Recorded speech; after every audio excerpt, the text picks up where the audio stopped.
The Rebbe began the Farbrengen this afternoon that today is Shabbos Mevochim Adar, as well as Shabbos Parsha Shkolim. The Rebbe went on right away that we noticed that there must be some sort of a connection between Parsha Shkolim and Shabbos Mevochim Adar, because always Parsha Shkolim falls out to be on Shabbos Mevochim Adar, unless Rish Chodesh Adar falls out on a Shabbos, then Rish Chodesh Adar is Parsha Shkolim, not Shabbos Mevochim.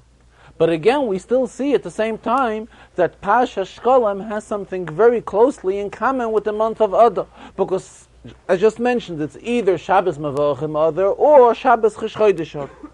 The obvious reason for it is, the Rebbe goes on, because we find what is the main inyan of the month of Adar is the inyan of the Nes Purim. And we find that when Haman suggested to Achashverosh, Chas v'Shalom, to fulfill his plan, lahashmid laharig la'abed es kol ha'Yehudim, he offered him aseres alafim kikar kesef, kikar zav. He offered him an amount of money to satisfy Achashverosh. And Sfarim tell us, the Rebbe says, that this amount, what Achashverosh was offered by Haman, corresponds to the amount which the Yidden contribute by Machzis HaShekel, which is the idea of Parsha Shkolim. In fact, it's a Tosfos that says that it's the exact amount, and that is why Haman's plan never was able to be fulfilled, because it's in the schus and the merit of the Machzis HaShekel which the Yidden contribute, which is an equivalent amount to the same amount of money which Haman offered to Achashverosh, that this broke Haman's plan. So this is something which shows very obvious the shaychus of the month of Adar to the idea of Parsha Shkolim, because it is in the schus of the Shkolim that we have the ness of the month of Adar. However, the Rebbe said, it's obvious if we look a little deeper into the whole arrangement of Parsha Shkolim, that the Kriya B'Torah of Parsha Shkolim began prior to the time of Achashverosh and Haman. In other words, before we even had this whole union of Haman offering Achashverosh the Aseres Alafim Kikar Kesef, prior to that we were already reading Parsha Shkolim on Shabbos Mevochim or on Rosh Chodesh Adar. So one way the Rebbe says we find many inyanim in Torah that things were set up because of the future. So we could as well learn that this inyan is also set up because of the future, being that in the future it came that the schus of the Machzis HaShekel saved Klal Yisrael. That is why it was set up that way. However, the Rebbe says we must not learn that way only, because we can interpret the inyan of Machzis HaShekel and many other things. And if we look carefully, the Rebbe says, we'll see that Machzis HaShekel has an inyan of Avar, an inyan of Hoive, and an inyan of Asid, meaning it has something which has the shaychus to the past, something to the present, and something to the future. To the future, it's the inyan which we just now spoke about, that when Machzis HaShekel was set up, when the idea of Parsha Shkolim was arranged, it was there to protect Yidden in the future, at the time of Achashverosh and Haman. What is the inyan of the past? We read in Svarim that the inyan of Parsha Shkolim comes as a tshuva, as a kapara for the Chet HaEgel, at the time when the Yidden sinned with the Egel.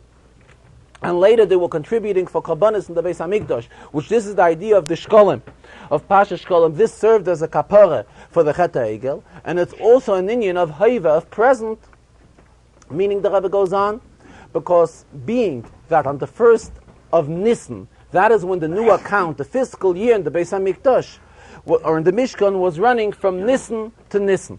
In other words, when did they begin holding the new kuppah, the new account for the new karbanis, which were brought the karbanis sibur, which every yid had to participate in it?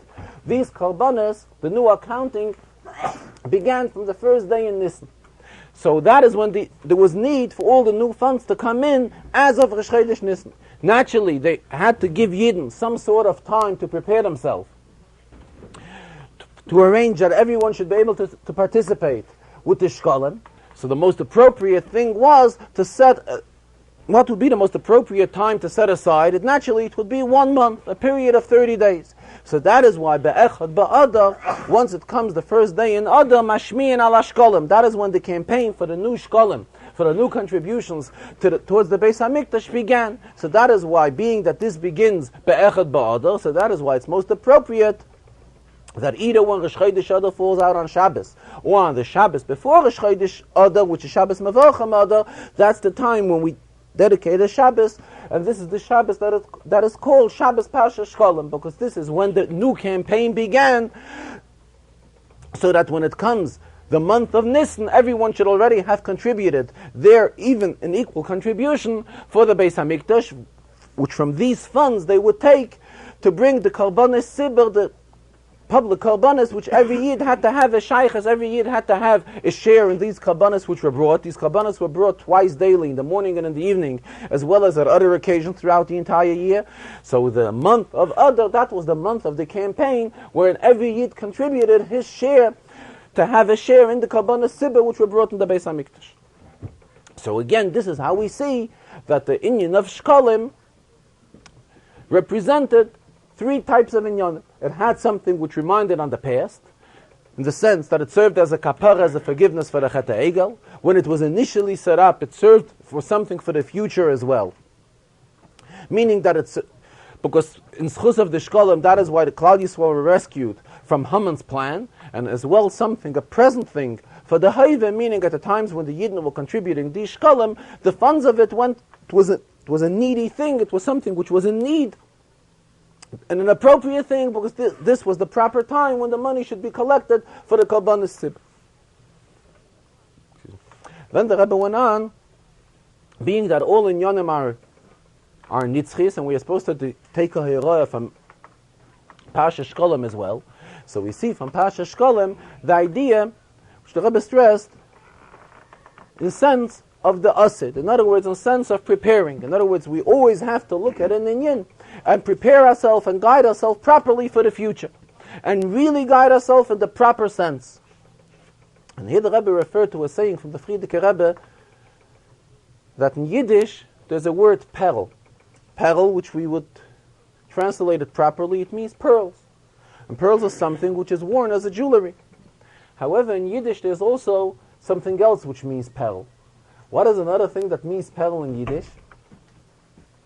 Something that was a common ingredient into a soup, and it was also called Perlgruppen. It's right. But it also had the same name as Perl. The Rebbe referred to the saying from the Frierdiker Rebbe that when one asks for Perl, in other words, when we're asking for something, we have to be careful to ask for it in the proper sense.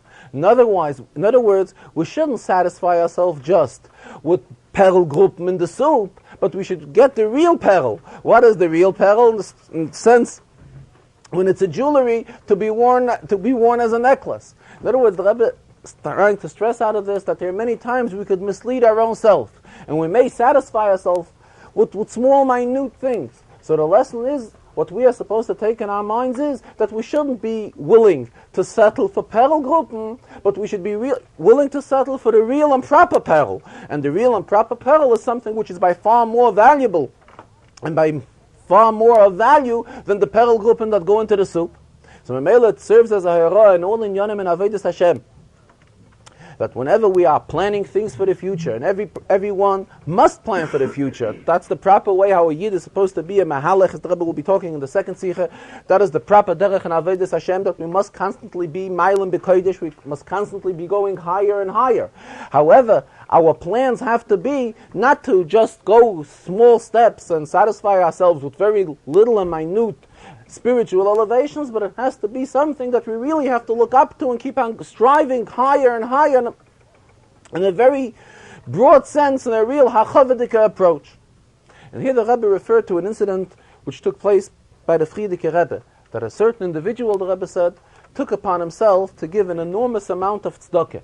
And in that particular case, the Rebbe says it was for a tzedakah, for the printing, where the funds would be going for the printing of Sfarim, of Hasidic Sfarim, and this would lead to disseminate Hasidus, Hafatzas HaMayonis.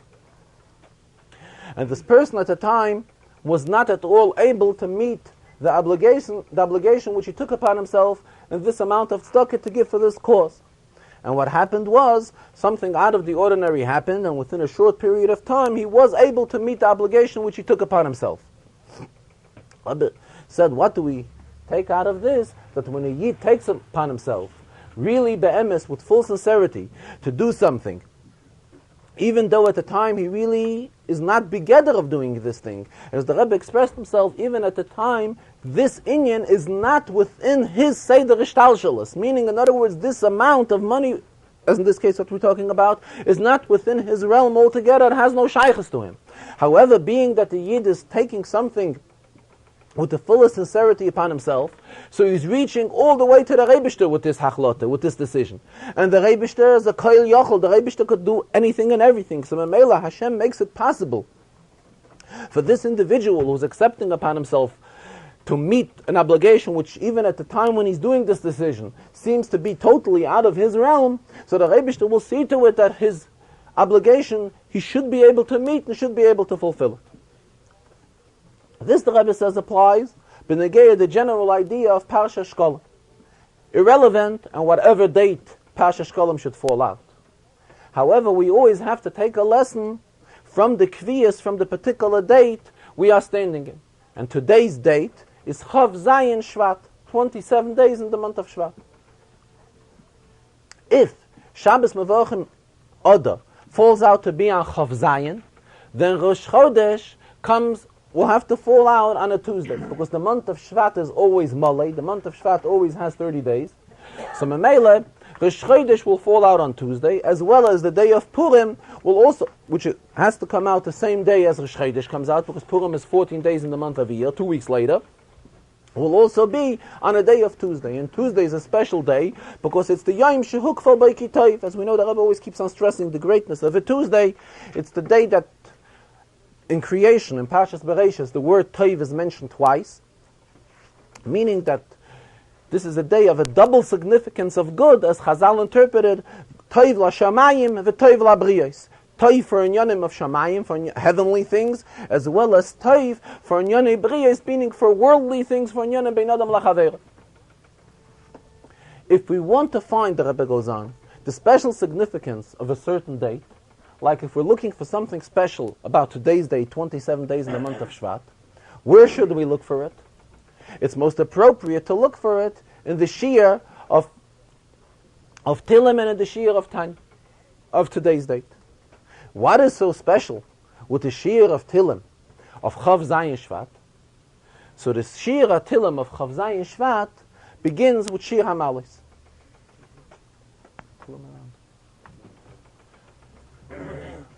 Yeah. If it's around here. I have one, thank you. The emphasis, the Rebbe says, the shiurim of the days right before the closest days, Chav Hei and Chavav, are also something special because of the idea that they're both in one kapitel. Because Chav Hei we say half of kapitel Kuf Yutes, and Chavav we say the other half of kapitel Kuf Yutes. But at the same time, it's separate in Yonim. It's psukim that begin with different letters of the Aleph base. That's how Kapitel Kuf Yutes is arranged. And it's the first letters of the Aleph base that we say on the day of Chav Hei, as opposed to other letters of the Aleph base that we say on the day of Chav Vav. So Mamela, Chav Hei and Chav Vav, it's two separate inyan. However, we find in Chav Zayin, we find something very special. All the kapitlach that we recite in Tilim on this day of the 27th of the month, all begin with the word Shir HaMalos. And this is something very special, the Rebbe says. What's so special about Shir HaMalos? Shir HaMalos, what means Ma'alos? Ma'alos means a ladder. What is the pshat when we're talking about a ladder in spiritual sense? This is the idea of Ma'alim B'Kodesh. In other words, this day, today's date, 27 days in the month of Shvat, reminds us and tells us what is our obligation, what is the obligation of a Yid to constantly keep on rising on a ladder. Naturally, the Rebbe says if we're talking about in Yonei Kedusha, a ladder can be used in both senses. A ladder can be used to go up as well as to go down. But when we're talking about Kedusha, God forbid to talk in the sense of going down. So we must say that we're talking in the idea of the Malois, the idea of this ladder, in the sense of going up higher and higher. The Rebbe says it's explained in Sfarim. Al-Pi Kabbalah and Al-Pi Chasidus, a difference whether the expression is Shir HaMalois or Shir LaMalois, but let us not get into that. The main idea is that all of these kapitluch begin with Shir Hamalois, except one which begins Shir Lamalois, but again, this is not what we're not out to explain the difference between Shir Hamalois and Shir Lamalois. The main idea is if we're talking about Malois, we're talking about going higher and higher. There's a Chazal, there's a Medrash that tells us that who was the one that first said the kapitlach of Shir HaMalois? It was Yaakov Avinu. He was the one that said it. Yaakov Avinu, he was the B'chir Sheba'avos, and he was the one that was fortunate enough to be the father of Mitosei Shleima. In other words, all the children of Yaakov are all perfect. Not, as Medrash tells us, it's not like by Avram and not like by Yitzchak, but Yaakov was Zeicha to be Maimed Mitosei Shleima. And when Yaakov was working with the fullest dedication to Lavan, as we read in the Torah, how Yaakov was fully dedicated to Lavan while Yaakov was working for him. And this is dedication to such an extent that there are halachas in Hilchas Choshen Mishpat, which are even quoted in the Alter Rebbe Shulchan Aruch and the Chelek of Choshen Mishpat, which we learn up from the way Yaakov served Lavan. In other words, this was the highest way of dedication. How a employee can act to an employer, how Yaakov acted when he was working for Lavan. And what gave Yaakov the courage to be able to live up to such standards as Yaakov was when he was working for Lavan? This is because Yaakov was the one that created the Shir LaMalos.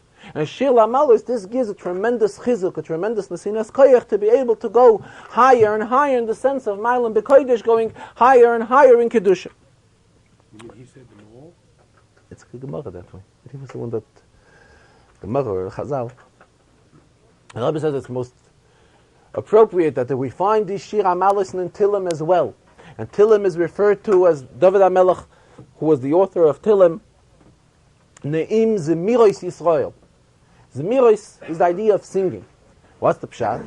Pshat is that to be able to fulfill the idea what the Shir HaMalos stands for. When can we fulfill it? When we approach it with joy.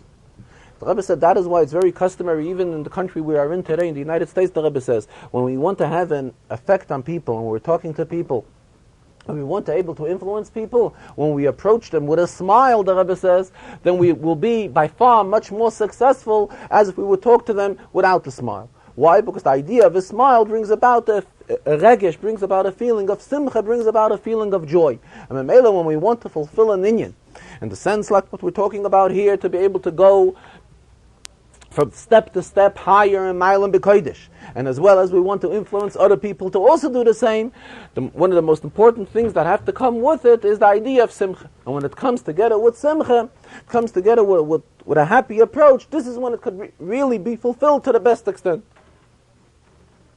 Later in the Farbrengen, the Rebbe was learning a Rashi in this week's Chazarah, as well as briefly interpreted a Zohar in this week's Chazarah.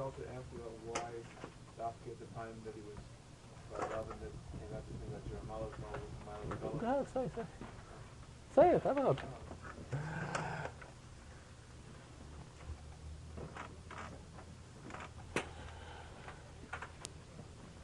As well as the Rebbe also referred to a hemshech, to a hadrin, which he spoke on Yutas Kislev, and the Rebbe spoke about it later times. It was in the Yutas Kislev Farbrengen.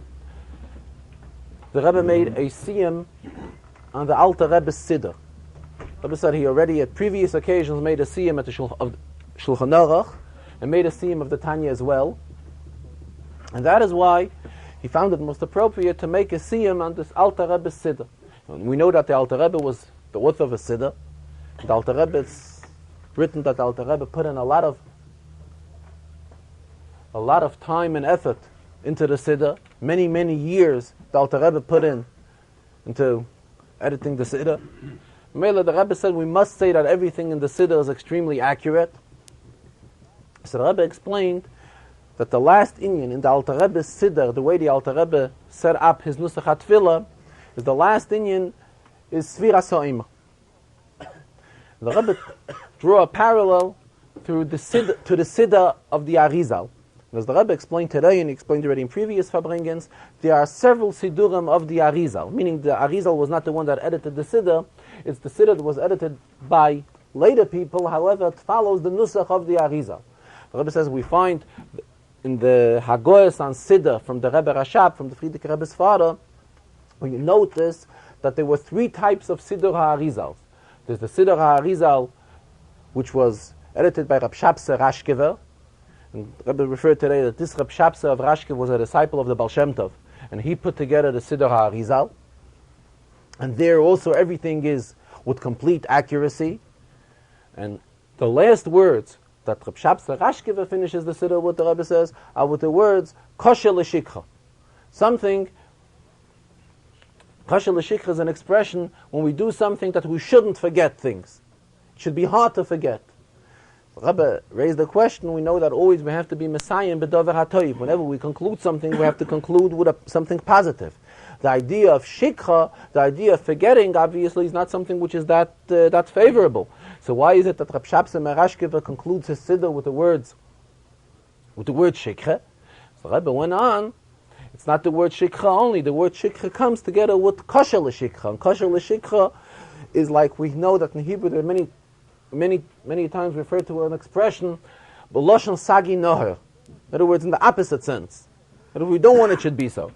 So Mamela here, when we're talking about the idea, when Rab Shabse Rashkever was using the expression of kosher l'shikha, he also says kosher l'shikha, which is again b'loshen sagi noher. It's in the opposite sense because he's using the expression kosher, which makes it hard, oppositely. It shouldn't come to forgetting. The Rebbe got into a lot of details into the various Siddurim, the Siddur of Rab Shabse Rashkever, as when there's a Siddur of someone else by the name of Rabbi Yankov Koppel. And this Rabbi Yankov Koppel also edited a Siddur of the Arizal. There are various differences of the way Rabbi Yankov Koppel put it together, as well as the way Rab Shabse Rashkever put it, or the general Siddur HaArizal. And then we have the Siddur which the Alter Rebbe put together, and this is the Siddur that we daven with. What about the connection between the love and sheep and the Chodesh and Nefach Lehem, that he took them out from the Reshus of Lavan, just like Chodesh and Nefach Lehem?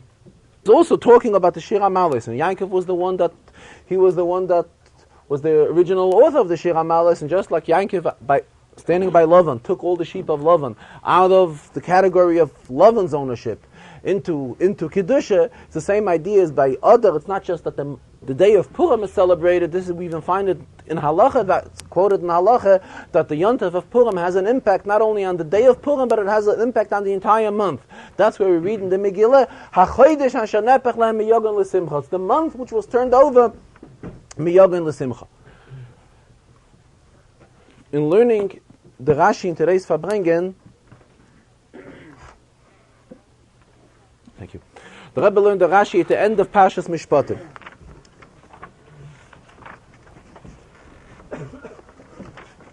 Thank you. And that is Kapitel Chav Dalet, Pasuk Dalet. Pasuk says, Vayichtov Moshe, and Moshe wrote as Kol Divrei Hashem, all the words of Hashem, Vayashkim Baboker, Vayivam Mizbeach Tachas Ahor, L'shnei Mesrim Atzeva, L'shnei Moshe Shifte Yisrael. So Rashi quotes the words Vayichtov Moshe, and we find in parentheses right away what is the source of this Rashi. The source of this Rashi is a Mechilta. What did Moshe write? Mi Bereishis va'ad Matan Torah. Moshe wrote from Bereishis until Matan Torah. That's what Moshe wrote. Then Rashi goes on, V'kosav mitzvos shenitztavu b'morah.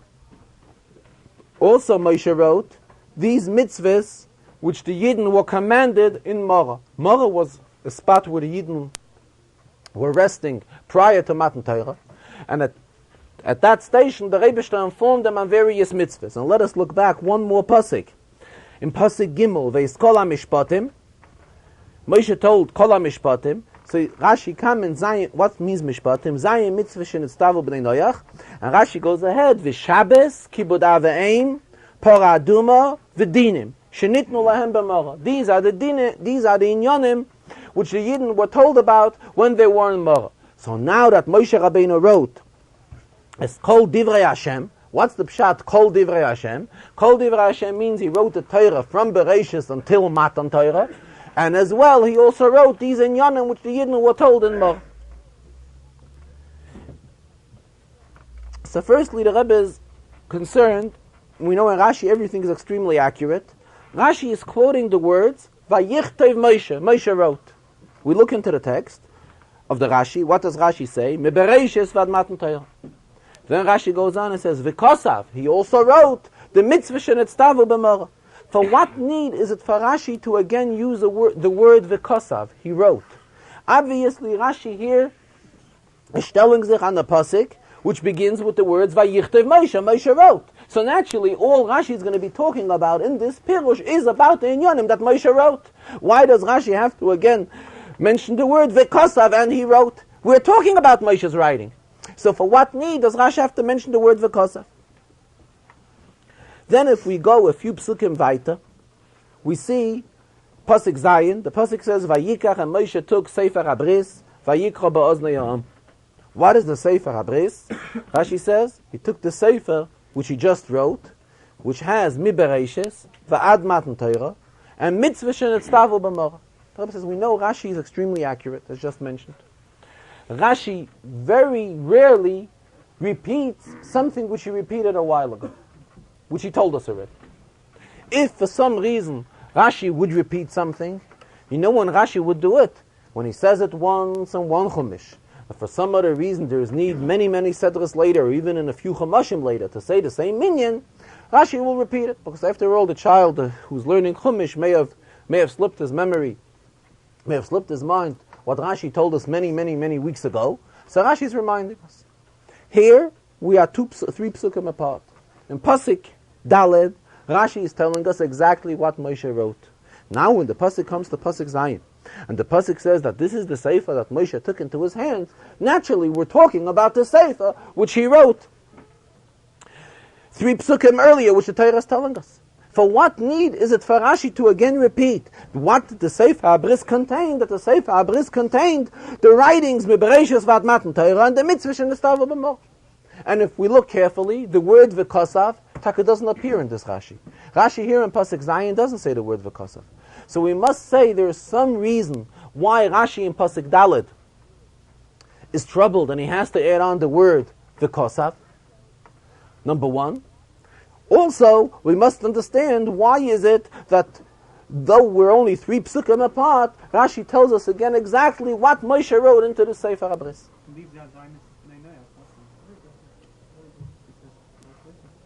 No, excuse me. Zayin mitzvahs b'nei noyach, Rashi only says Vayove Moshe vayesaper la'am. That's what he told them orally. However, when it came to writing, all he wrote was Mibereishis ad matan Torah. So like Rashi says in the next Rashi, Vayashkim ba'boiker, Moshe rose b'chamisha b'sivim. It was 5 days in the month of Siv, meaning we're a day before Matan Torah. So in other words, Moshe Rabbeinu here wrote everything that transpired from Bereishis bara Lakim until 5 days in Siv, which can be considered the time of Matan Torah. This is the period of Matan Torah, like 1 day before the Torah was given. The Rebbe says, he doesn't know if the parentheses, here the word mechilta, which is written, if this is by Rashi himself, or this is later the printers added on the sources where Rashi's and Yonim are taken from. Obviously, the Rebbe says it's not from Rashi himself. However, being that it was accepted, B'tfutzes Yisrael, and in all the prints of Chumash it appears, so we must say that it was probably written by someone authentic, someone reliable. But the Rebbe says he does not think it was written by Rashi. So they tell us that the source for this pirush of Rashi is a mechilta. The emphasis, it's not a mechilta in Parshas Mishpatim at all. There's a mechilta in Parshas Yisro. Parshas Yisro also discusses the Nyanim of Matan Torah. So there the mechilta brings 4 different opinions what Moshe Rabbeinu wrote. And if we look carefully, the Rebbe says, none of the 4 are this one here that Rashi says. So it's really hard to say. So this is something also which raises a question to give the source as Rashi. For the Mechilta we don't find it. One interpretation, the Mechilta says that Moshe Rabbeinu wrote everything. He wrote the entire Torah, from Bereishis until Leinei Kol Yisrael. There's another interpretation in Mechilta that says that Moshe Rabbeinu did not write from Bereishis. All Moshe Rabbeinu wrote was the Dinah, was these halachish and itztavu b'mor. As there are 2 other interpretations in Mechilta, however, we're not getting, the Rebbe said the other 2, like the first 2, I have no shaykhs, are not exactly what Rashi says. There's a machlekes in Gemara, if Torah Megillah Nitna or Torah Chasuma Nitna. Meaning, there's a difference of opinion in Gemara if the Torah was given to the Yidden piece by piece. In other words, Megillah Nitna. Torah was given in the format of Megillas. As the Inyanim took place, as Moshe Rabbeinu was told by the Rebbe the Inyanim of Torah, he gave it to the Yidden in pieces. Another opinion in Gemara claims, no, Torah Chasuma Nitna. The Torah was given one closed Torah, one closed unit. Rebbe says, though Rashi is Pshutei Shel Mikra, and it's very rare that Tosfos, as a commentary on Gemara, should refer to a Rashi in Chumash, but in this inyan, we have a Tosfos that quotes this Rashi. Where is it? It's where the Gemara says, Torah Chasuma Nitna. It's a Gemara in Gittin Daf Samach. Gemara there tells us that according to one that holds Torah Chasuma Nitna, that the Torah was given as one unit. So Tosfos asks, Taime, there's a pasuk Vayikach Sefer Abris Vayikra Bozna Yom. This is the pasuk we're talking about right now. Upirish Rashi bepirush bechumish, and Rashi in his commentary on Chumash says, what does that mean? Dahainu me Bereishis va'ad kan, from Bereishis until here. So we see, how can we hold that the Torah was given as one unit if we have a pasuk in the Torah that tells us Vayichtev Moshe Kol Divrei Hashem, and Rashi says, what does it mean Kol Divrei Hashem? He wrote from Bereishis until Matan Torah. So we see that the Torah was given in parts. But this is one cheluk of Torah, and later Torah was given, the other half of Torah was given to the Yid. Rebbe says if we notice carefully, it seems like there are several girses in the Rashi. We have a girs in our Rashi. If we look, it says Vayichtev Moshe, what did Moshe write? Me Bereishis v'ad Matan Torah. From Bereishis until Matan Torah. If we look here in Tosfos, the way Tosfos quotes Rashi, and obviously we find the same in other texts of Rashi, in older texts of Rashi, the expression goes, Me Bereishis, from Bereishis, at kan, until here. Here meaning also the same inyan of Matan Torah.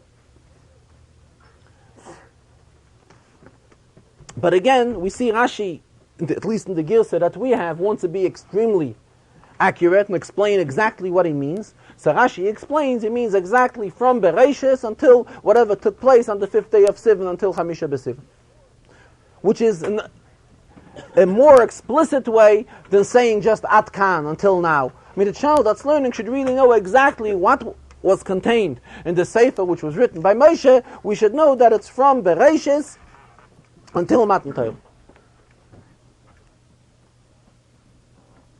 So Tosfos learns Pshat, that what means Torah Chasuma Nitna, it means V'nira lef aresh, the loy ka'ama Chasuma Nitna, shali nichtava adla b'soif. It doesn't mean that Torah was only written towards the end after everything was completed, but it means that the Inyanim were written as they happened.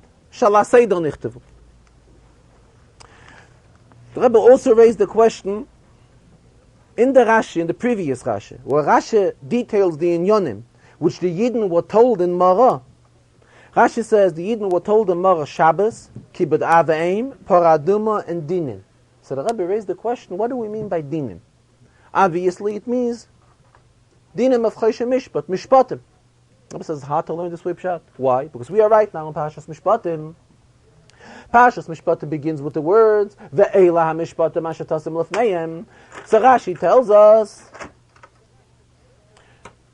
why ve'ele moisef ala rishonim. Just like in Parashas Yisrei, whatever we read, was told to the Yidden on Sinai, the same thing, these inyanim which we are going to learn about in Parashas Mishpatim, is everything Sinai. So what's the Pshat Dinin the Yidden were told b'Mara? This question the Rebbe raised, I don't think he answered it, but obviously it alerts us that we have to understand what dinin does Rashi refer to. We cannot say that Rashi means in general idea of mishpatim, because mishpatim we just learned is Messina. So we must mean different type of dinim which the Yidden were told by Matan Torah. Rather before Matan Torah, at Mara. The way the Rebbe is explaining this Rashi is Vayichtev Moshe mebereishis ad Matan Torah. Moshe Rabbeinu wrote everything that transpired, or the whole Torah, from Bereishis until Matan Torah. Right. Also, Moshe wrote something else. Two inyanim Moshe wrote.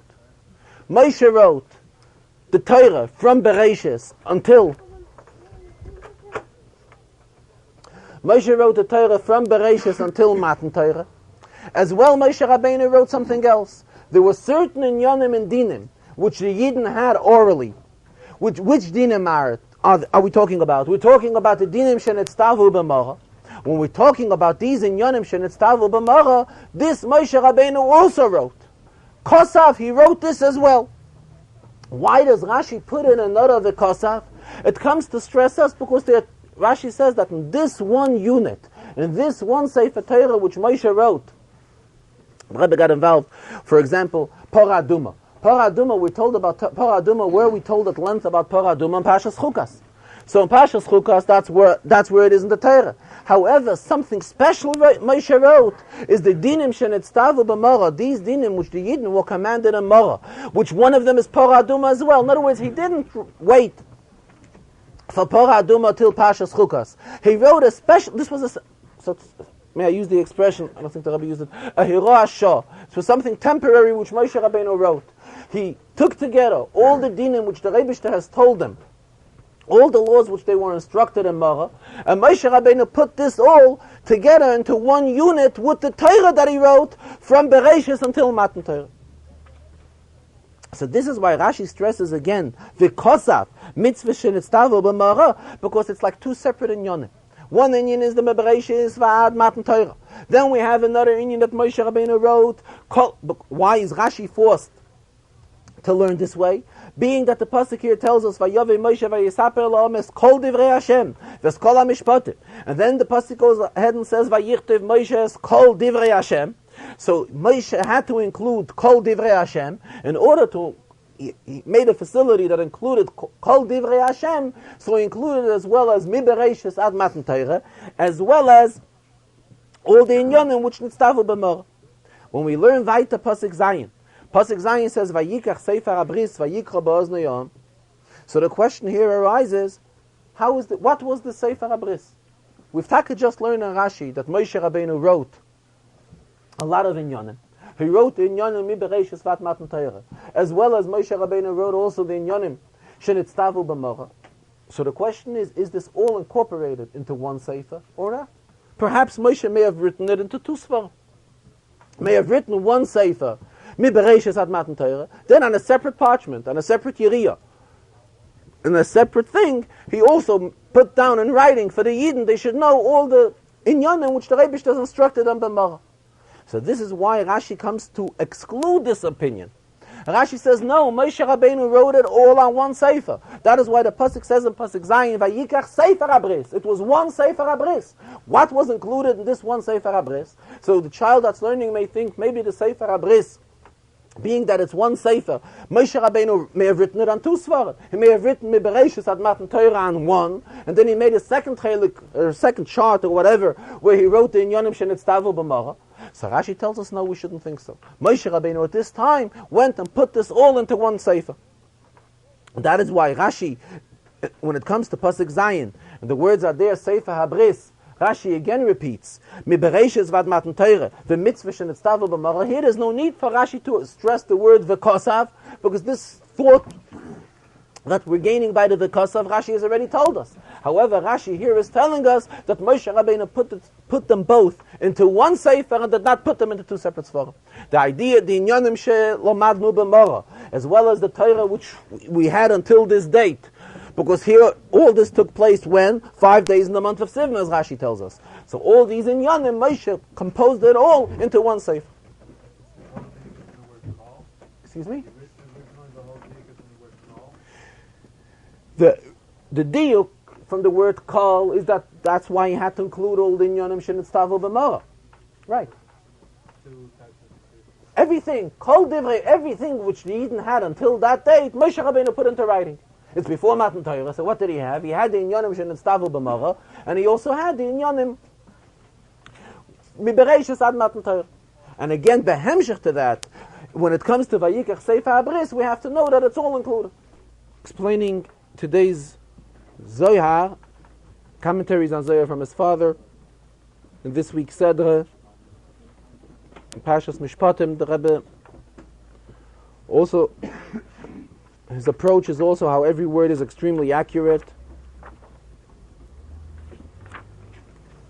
There's an expression in Zohar, "V'kadhain nishmosen nafkes mahayalmen." When the neshama parts from this world,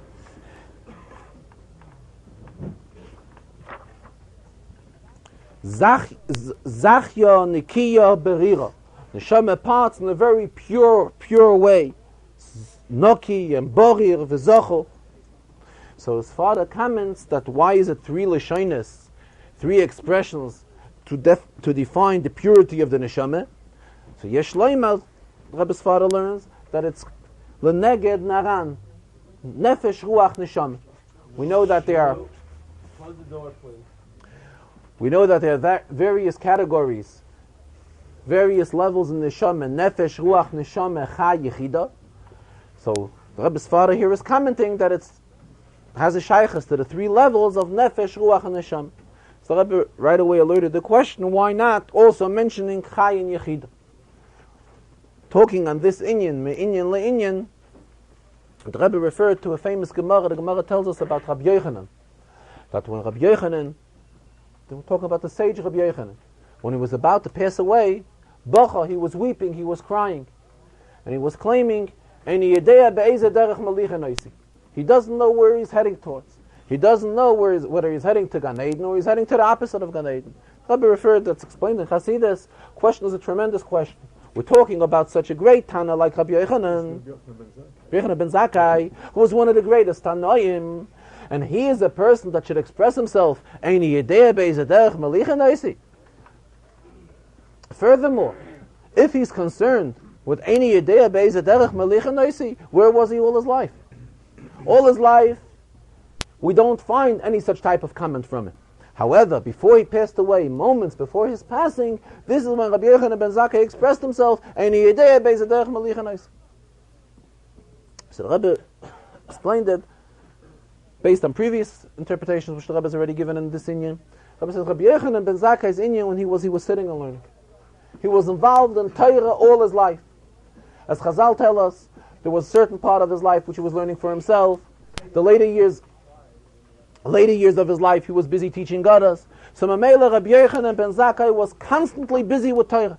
He was busy with Torah to such an extent that he really never had time to think beis derech malicha noisi.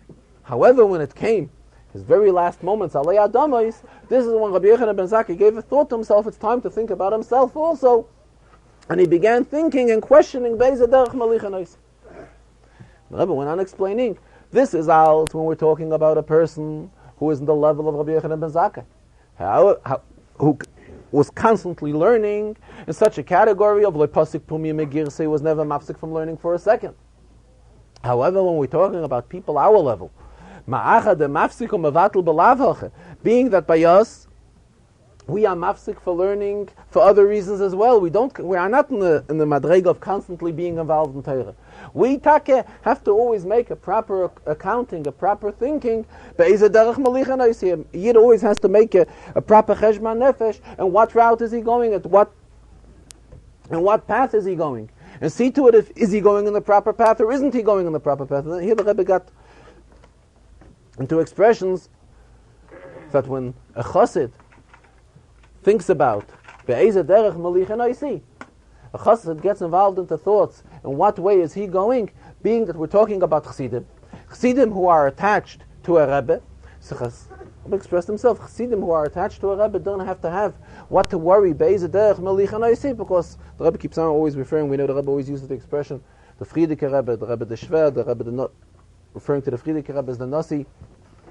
Rebbe says we don't have to have our worries, because the Rabbeim, they will be the ones, being that we are associated to the Rabbeim will be the ones that will help us and guide us to what proper way we shall go. In other words, the problem of be'ezeh derech malicha noisi will be solved, being that we're associated with the Rabbeim, and the Rabbeim, they will worry in what drachim to take us.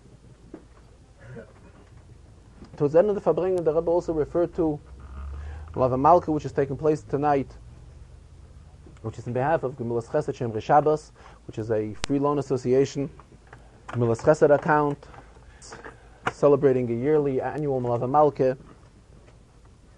And the greatness of a Melava Malka, the Rebbe referred to, is very great. As we know, a Melava Malka is referred to as a Suda David Malka Meshicha.